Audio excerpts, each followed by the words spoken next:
Hi, thanks for tuning in.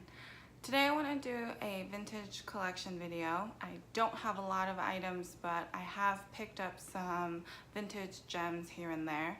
I wanted to share the items that I have in my collection and share some tips for how I purchase vintage items. The first vintage item I ever added to my collection was this jumbo right here. This is the Chanel jumbo size with the vertical quilt. It's in black caviar leather with gold hardware, as you can see.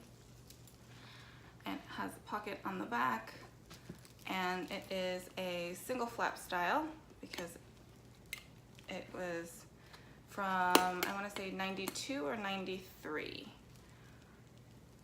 And close up of how it's worn over time. This was the first item I added to my collection that was vintage. This was also the first like handbag, main handbag from Chanel that I've added. I wanted a jumbo size, but I couldn't afford the price tag at the time, and they've only gone up since. But and I also wanted something that was a little bit different. I really liked how this had these vertical quilts instead of the diamond quilts that are out today. And I also appreciated that this vintage piece had the gold plated hardware instead of just the gold coloring. So that's really what made me pick this item up. And considering it's like 20 plus years old, it was in really great condition. The corners don't show too much wear. So I really am glad that I have this in my collection. The next vintage piece in my collection is this teeny tiny handbag from Hermes. This is the Hermes Vespa in the TPM size, so it's the smallest size with the silver hardware. It's in this gorgeous orange Epsom leather. I'm pretty sure it's Epsom leather based on its feel and the texture it has. And this I purchased off of a Japanese reseller on eBay. So that's another tip. I do pay a lot of attention to the sellers who are offering these vintage pieces. I check to make sure that they have a lot of reputable reviews, and they have a lot of pictures. I ask for additional pictures to make sure that they're not using either stock photos or someone else's photos. And I mean, when I look for vintage pieces, I tend to look for pretty unique items, so not ones that I think are going to be counterfeit, in the sense that, like, this is like the precursor to the Evelyn, and Evelyn's really popular nowadays, so there might be more counterfeits of Evelyn's really on the market, more than there are Evelyn or Vespa counterfeits on the market. Plus, you'd have to make them look vintage on top of that, so that's just something I consider. I just make sure I look at the seller, I look at their reviews, I look at the other products that they're offering as well, and I also look at the price point. I know vintage means or suggests that maybe you can get a really good deal on it, which I'm not saying doesn't happen, but sometimes, especially online, if you feel like it's too good to be true, it probably is, and so then I tend to steer away from those listings. So this is my Vespa. I absolutely love this handbag. It's a great pop of color. It's perfect for just your essentials. It's not a very large bag, because for this to go through, essentially your stuff would have to fit to here, but it fits like a card holder, your lips, stuff, sunglasses, and your keys, and you're pretty much good to go. Moving on to accessories, I have two styles to show. The first one are these Chanel earrings. I'll do a close-up of that. So to take one, this is a Chanel vintage, I call it like a pearl motif. It has a very like ornate outline with the double CCs and a plastic pearl. That's a very oversized pearl that's behind it. And these are a clip-on style, so you can take them off and on like that. These I purchased via Instagram. I saw them on an Instagram profile from a Japanese vintage shop. Again, I asked for some additional photos, I asked for some more details of the item, and then I decided to add them to my collection. But I think vintage jewelry is a great way to add some branded items to your collection, as well as add larger pieces. So especially like in the earrings world, I feel like the 80s and 90s had really large earrings come out, and nowadays going into Chanel, like large earrings are upwards of $800–900. So I think vintage is a great route to go to find large statement pieces that come from those luxury brands that you love. And you can, if you just look in the right spots, sometimes you'll be able to find some really, really awesome gems. The other jewelry piece is actually something that I picked up this past weekend, and they are these items right here. These are vintage Christian Dior. And this, it just happened to be lucky. I was in a vintage shop taking a look at the earrings, and actually my boyfriend spotted them. So to do a little more of a close-up, you can see how sparkly they are, and they're really large. These are also a clip-on style, so I can pull them back here. And I think more vintage earrings are likely to be a clip-on style than they're going to be a pierced style. And I don't mind that. Sometimes I think clip-ons can hurt, but so far these two that I have are really comfortable. They haven't come out of my ear.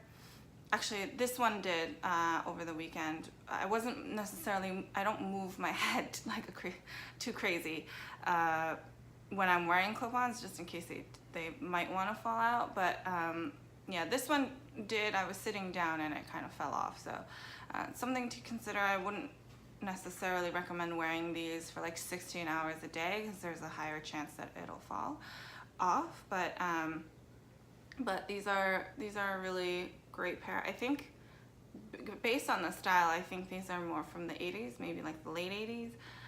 But these were an awesome find, and I'm really excited to add these to my collection. Vintage silk piece that I have is this right here. This is a pocket square from Hermes in this gorgeous kind of muted rosy pink color. You can see some of the detail throughout. It says Hermes Sellier. And I actually purchased this for a fun project, so you may see the outcomes of that fun project very soon. But that's why this was, again, another Japanese reseller. It was a pocket square and not a scarf, which I think, depending on what you're looking for, might be another good avenue to look at, because the scarves some vintage scarves can still be really, really pricey, and like still in the $300 range. So sometimes, because pocket squares might not be as popular, this is a good route if you want to add some silk to your collection. The pocket squares are great in terms of the size that they are. You can still fold them up, tie them around your neck, or you can use them on your wrist. I would also be able to roll this up and use it on my bags as like a charm, or to cover the handles as well. I think these are really versatile. They won't be as big as like the shawls that you can put around your shoulder, but these are still versatile pieces to have that you can add to your collection without like breaking the bank. And the last silk item is actually a scarf from Gucci, and this is actually a large scarf. So I'll do my best to show you what the design looks like. So it's this floral pattern with some butterflies in the corners, with the green, largely green border. This is actually my mom's scarf. So she had it in the 90s, and then she realized she stopped wearing it, so she let me have it. So that's another closet option. A potential source of vintage gems is your parents' closets. Sometimes you can find some wonderful items in there, brand name or not. So this is just one that I'm lucky enough to have. And I actually saw a very, very, very similar style in the Gucci shops like recently. I noticed the greens were not as a dark green. The color palette was slightly muted, but the floral pattern and the design looked almost identical. So this is not like a dated style. I don't think anyone would particularly notice. So those are all of the vintage items that I have in my collection today, and I'm sure it will continue to grow. I think vintage is a great route to go if you're looking for unique pieces. If you also like items that have a little bit more character to them, and also if you are on a budget. A lot of times you can find some great name brands, these kinds of luxury brands, for a price that's less than retail. There are some considerations with purchasing vintage. Of course, the authenticity is a big component, so reputable sellers, realistic photos, realistic price tags, and things like that would help build confidence that you're purchasing a genuinely an authentic vintage item. Condition is also another consideration. Cornerware, creasing, smells, the feel of the leather, all of those can contribute to how much longer you can use the item as well. So those are some things to consider when you're going to purchase vintage items. Of course, I think it's easier to determine like how authentic you feel it is or what condition you feel like it's in when you see them in person. And some of these items I've purchased in person, and some of them I've purchased online. For those that I purchased online, sometimes it is a little bit of a gamble, but there are also guarantees that come through on eBay and things like that. So just be mindful of the options that are available to you and be ready to leverage them should you need them.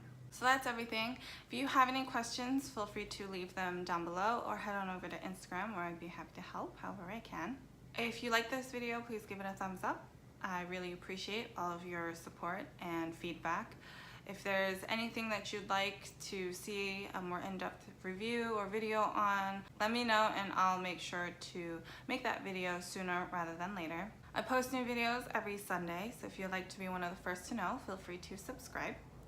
So until next time, bye!